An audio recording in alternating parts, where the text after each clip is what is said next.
बड़े बुजुर्ग गांव में सही कहते थे। घर में जिस लड़के की जवान बहनें हो, उस लड़के को दोस्त खोजने या बनाने नहीं पड़ते, खुद ब खुद दोस्त बनते जाते हैं।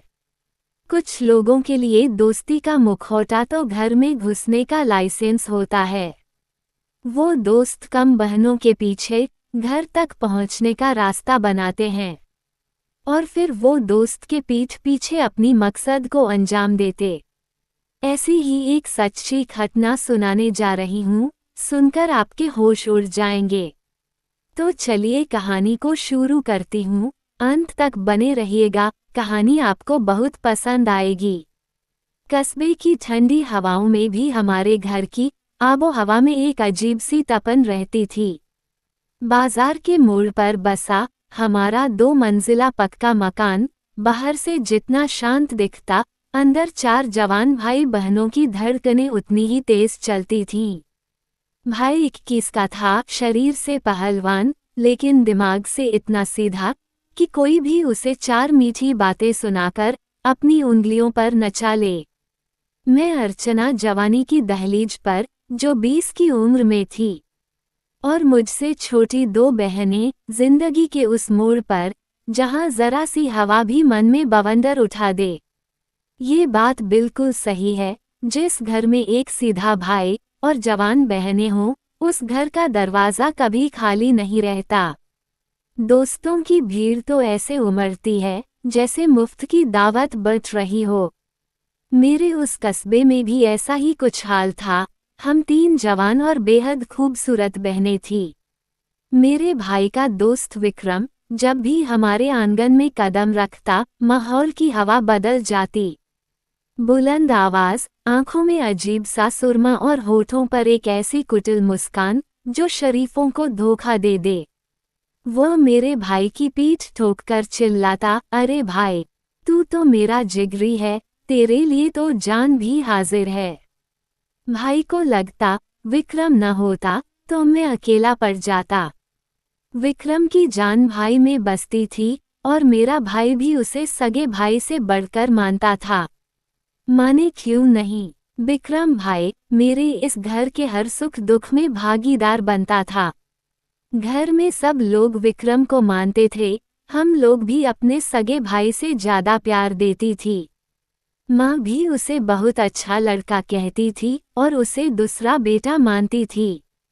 शाम के धुंधलके में जब रसोई से गरम रोटियों की लपटें उठती, विक्रम किसी न किसी बहाने अंदर तक चला आता।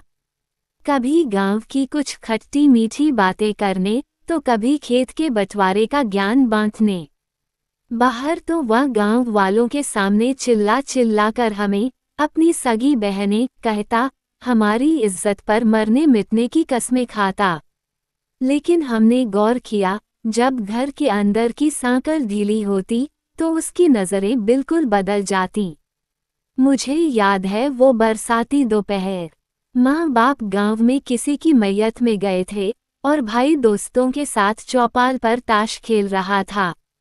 रिमझिम बारिश की आड़ में विक्रम बिना आहट के हमारे आंगन में दाखिल हुआ। मैं रसोई में चाय चढ़ा रही थी। अचानक पीठ पर किसी की गर्म सांसों का एहसास हुआ। मुड़कर देखा तो विक्रम बिल्कुल सटकर खड़ा था। उसकी आंखों में वो भाई वाला नकाब नहीं दिखा, उसकी जगह एक खूंखार, भूखी मटमैली चमक थी। अरे अर्चना, भाई तो बाहर ताश में व्यस्त है, उसने नीची और भारी आवाज में कहा और चाय का पतीला उठाने के बहाने उसकी उंगलियां मेरी कलाई को छूते हुए गुजरीं। एक पल के लिए मेरा जिस्म सिहर उठा। आप बाहर बैठिए, मैं चाय लाती हूँ, मैंने झिझककर अपना हाथ पीछे खींचा। लेकिन मेरी छाती की धड़कनें धौंकनी की तरह चलने लगी थीं। विक्रम मुस्कुराया, एक ऐसी जहरीली मुस्कान उसके चेहरे पर दिख रही थी। वह धीरे से मुड़ा, लेकिन बाहर जाने के बजाय उसकी नज़रें सीढ़ियों की तरफ उठ गईं, जहां मेरी 18 साल की छोटी बहन अपने बाल सुखा रही थी। विक्रम ने जेब से एक महकता हुआ इत्र का फाहा निकाला, अपनी उंगलियों में मला और हवा में एक गहरा इशारा फेंक दिया। मुझे उस दिन पहली बार लगा कि ये दोस्ती नहीं, हमारे घर की चौखट पर आदमखोर का पहरा है। कुछ दिनों बाद मैं कब उसकी तरफ झुकती चली गई और उसने अपनी जाल में मुझे ऐसे फंसा लिया कि मैं उसे अपना सब कुछ मानने लगी। जो बातें कल तक बुरी लगती थी, उसकी नीयत में खोट दिखती थी। कब वही बातें मुझे अच्छी लगने लगी, पता ही नहीं चला। उसकी ये दिलकश बातें अब मुझे बहुत प्यारी लगती थी। उसने सबसे पहले अपनी मीठी बातों का जाल मुझ पर, यानी बड़ी बहन अर्चना पर फेंका।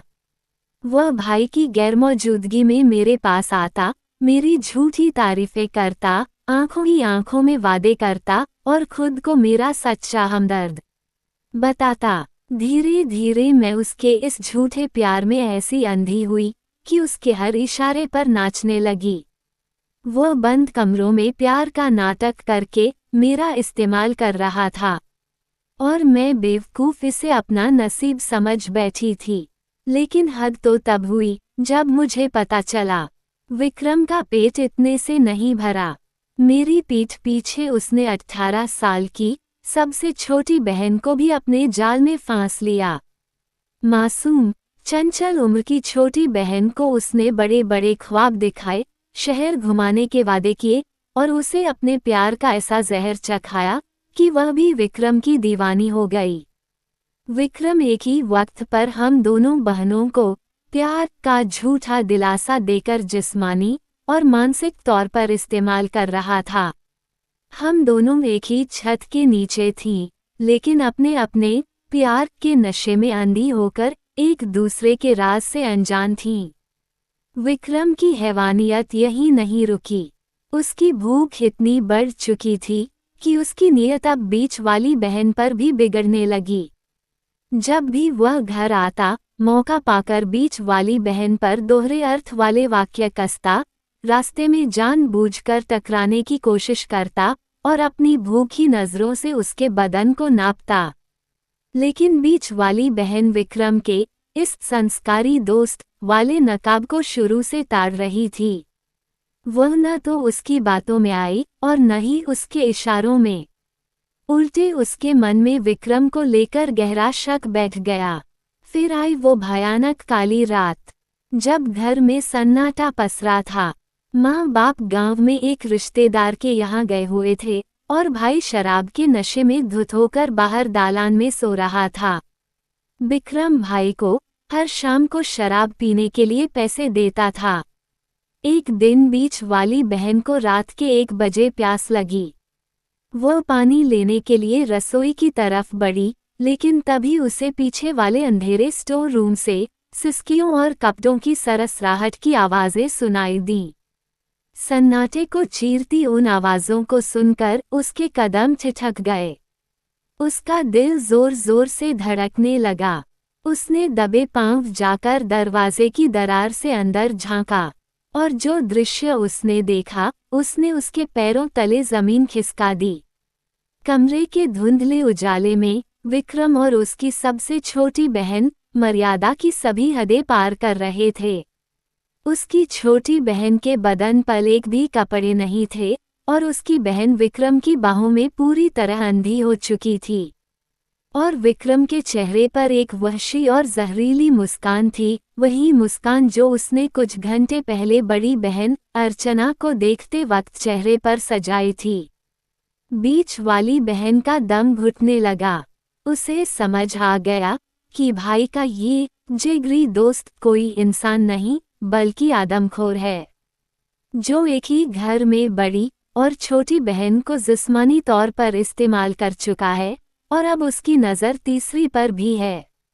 उसकी आंखों में खौफ नहीं, अब जलता हुआ अंगारा था।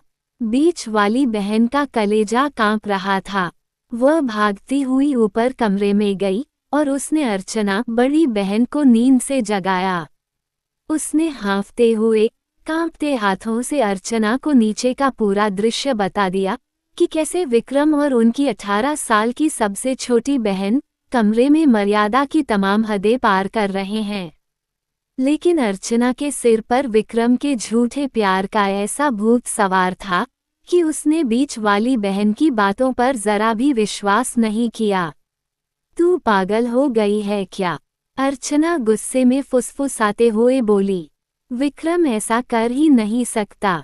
वह सिर्फ और सिर्फ मुझसे प्यार करता है। तुझे मेरी खुशी देखी नहीं जा रही, इसलिए तू उसके नाम पर कीचड़ उछाल रही है। दरअसल विक्रम कोई साधारण लड़का नहीं था। वह गांव के एक बहुत बड़े और रसूखदार घराने का लड़का था। उसके पास पैसों की कोई कमी नहीं थी। अर्चना को फंसाने के लिए वह महंगे महंगे उपहार, महंगे सूट, ब्रांडेड इत्र और सोने की बालियां लाकर देता था। गांव के सीधे साधे घर की लड़की के लिए इतने महंगे तोहफे और बड़ी बड़ी बातें किसी जादुई दुनिया जैसी थीं। अर्चना इसी राइसी और झूठे प्यार की चकाचौंध में अंधी हो चुकी थी। उसे लगता था कि इतना अमीर और शरीफ लड़का उसके सिवा किसी और की तरफ देख भी नहीं सकता। बीच वाली बहन ने अर्चना का हाथ पकड़ा और कड़वे स्वर में कहा, तुझे मेरी बातों पर यकीन नहीं है न? तो अपनी आंखों पर पड़ा ये राइसी का पर्दा हटा और खुद चलकर देख ले। अर्चना के मन में शक का एक छोटा सा बीज अंकुरित हो चुका था। वो खुद को सही साबित करने और विक्रम को बेगुनाह देखने की जिद में दबे पांव बीच वाली बहन के साथ नीचे उतरी। स्टोर रूम का दरवाजा अभी भी आधा झुका हुआ था। अंदर एक मध्यम पीली रोशनी जल रही थी। अर्चना ने जैसे ही दरवाजे की दरार से अंदर झांका, उसका पूरा वजूद सुन्न पड़ गया। उसकी छाती से चीख निकलते निकलते रह गई। सामने उसकी अपनी 18 साल की छोटी बहन विक्रम की बाहों में सिमटी हुई थी और विक्रम उसके कानों में वही झूठे वादे और वही शहर ले जाने की मीठी बातें फुसफुसा रहा था, वही बातें जो उसने कुछ दिन पहले अर्चना के कान में कही थीं। इतना ही नहीं, कोने में एक टेबल पर वही महंगा गिफ्ट पैक रखा था जो विक्रम ने छोटी बहन को फंसाने के लिए दिया था। अर्चना के हाथों से उसके सारे सपने, विक्रम के दिए महंगे तोहफे और प्यार का झूठा गुरूर एक झटके में कांच की तरह टूटकर बिखर गया। जिस इंसान को वह अपना हमसफर समझ रही थी, वह तो पैसे और बड़प्पन की आड़ में एक ही छत के नीचे दो सगी बहनों की धोखा दे रहा था। अर्चना की आंखों में आंसू नहीं, बल्कि हवस के उस सौदागर के लिए खौफनाक नफरत उतर आई थी। उसने अपनी बीच वाली बहन की तरफ देखा, दोनों की आंखों में एक ही फैसला था।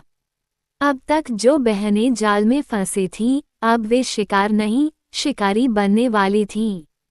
लेकिन क्या वो उस दलदल से निकल पाएगी, जिस दलदल में दोनों बहनें अपना सब कुछ गंवा चुकी थी? लेकिन शायद अब अर्चना की आंखें खुल चुकी थी और दोनों बड़ी बहनों ने विक्रम और छोटी बहन को रंगे हाथों पकड़ लिया है, तो आगे क्या होगा? आइए जानते हैं। अर्चना की आंखों से झूठे प्यार की पट्टी पूरी तरह उतर चुकी थी। गुस्से से उसकी नसें फट रही थीं, लेकिन उसने अपनी बीच वाली बहन का हाथ जोर से दबाया और चुप रहने का इशारा किया।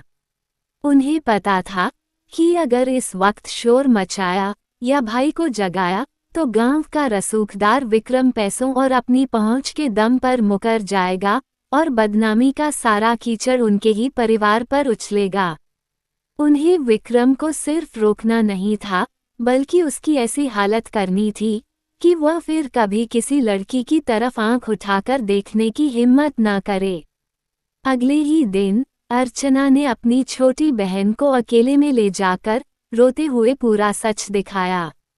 जब छोटी बहन को पता चला कि जिस विक्रम के लिए वह अपनी मर्यादा भूल बैठी थी, वही विक्रम उसकी बड़ी बहन अर्चना का भी इस्तेमाल कर रहा था, तो उसके पैरों तले जमीन खिसक गई।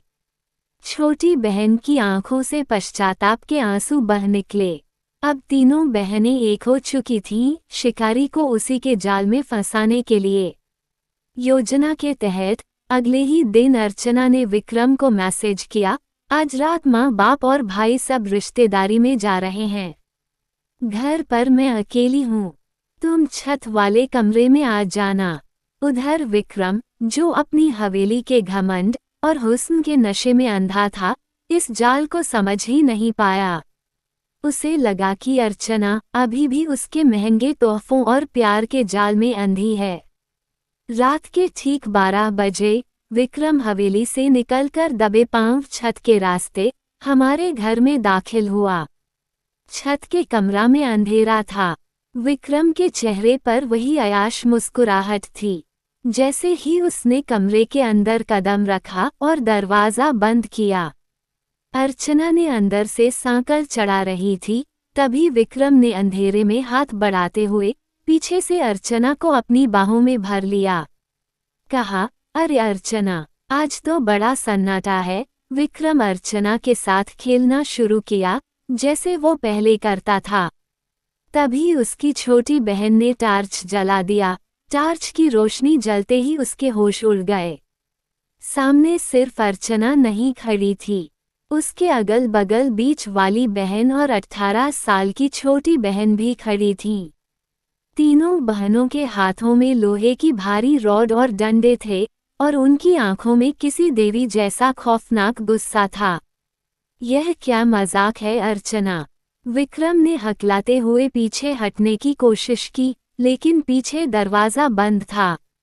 मजाक तो तुमने हमारे घर की इज्जत के साथ किया है विक्रम। अर्चना की आवाज़ पूरे कमरे में गूंज उठी। तुझे क्या लगा था अपने बड़े बाप की दौलत और महंगे तोहफों के दम पर तू एक ही घर की बहनों का इस्तेमाल करता रहेगा और हम खामोश रहेंगी? विक्रम समझ गया कि उसका नकाब पूरी तरह उतर चुका है। उसने अपनी रसूखदार हवेली की अकड़ दिखाते हुए धमकी दी, तुम्हारी हिम्मत कैसे हुई मुझे यहाँ फंसाने की? जानती हो मेरा बाप कौन है? एक फ़ोन करूँगा तो तुम्हारा भाई जेल में सड़ जाएगा और तुम बहनों को गांव में मुंह दिखाने लायक नहीं छोड़ूंगा। अब तू इस लायक बचेगा ही नहीं कि फ़ोन कर सके। बीच वाली बहन ने चीखते हुए कहा। इससे पहले कि विक्रम कुछ समझ पाता या भागने का रास्ता ढूंढता, तीनों बहनों ने उस पर डंडों की बरसात कर दी। कमरे में विक्रम की चीखें गूंजने लगीं। जो इंसान खुद को बड़ा शिकारी समझता था, वह आज तीन बहनों के पैरों में पड़ा गिड़गिड़ा रहा था, रहम की भीख मांग रहा था। तीनों बहनों ने उसे अधमरा करने के बाद उसके ही फ़ोन से उसकी घिनौनी करतूतों के सारे रिकॉर्डिंग्स और मैसेज उसके अपने बाप और गांव के सरपंच को भेज दिए। सुबह होते ही गांव के चौराहे पर जब सरपंच और विक्रम के रसूखदार बाप के सामने उसका ये काला सच आया, तो उस बड़े घराने का घमंड मिट्टी में मिल गया। भाई को भी जब अपने जिगरी दोस्त की इस नीच हरकत का पता चला, तो उसकी आंखें खुल गईं। उसे समझ आ गया कि घर की असली ढाल उसकी बहनें थीं, जिन्होंने बिना किसी डर के उस आदमखोर का शिकार कर दिया था। ये दुनिया जैसी दिखती है वैसी होती नहीं है। अक्सर हम बाहरी चमक दमक, महंगे तोहफों और मीठी बातों को ही सच्चा प्यार समझ बैठते हैं। लेकिन याद रखिए, जो इंसान दोस्ती के नाम पर आपके घर में दाखिला लेता है और रिश्तों की आड़ में नीयत खराब रखता है, वो कभी आपका अपना नहीं हो सकता। भाइयों के लिए नसीहत, दोस्ती जरूर कीजिए, लेकिन आंखों पर पट्टी मत बांधिए। हर हाथ मिलाने वाला दोस्त नहीं होता और हर मुस्कुराने वाला आपका शुभचिंतक नहीं होता। अपने घर की बहनों और परिवार की सुरक्षा के प्रति हमेशा सतर्क रहिए। बहनों और लड़कियों के लिए नसीहत, कभी भी किसी के रसूख, पैसे या झूठी हमदर्दी के जाल में आकर अपनी मर्यादा और समझदारी को मत खोइए।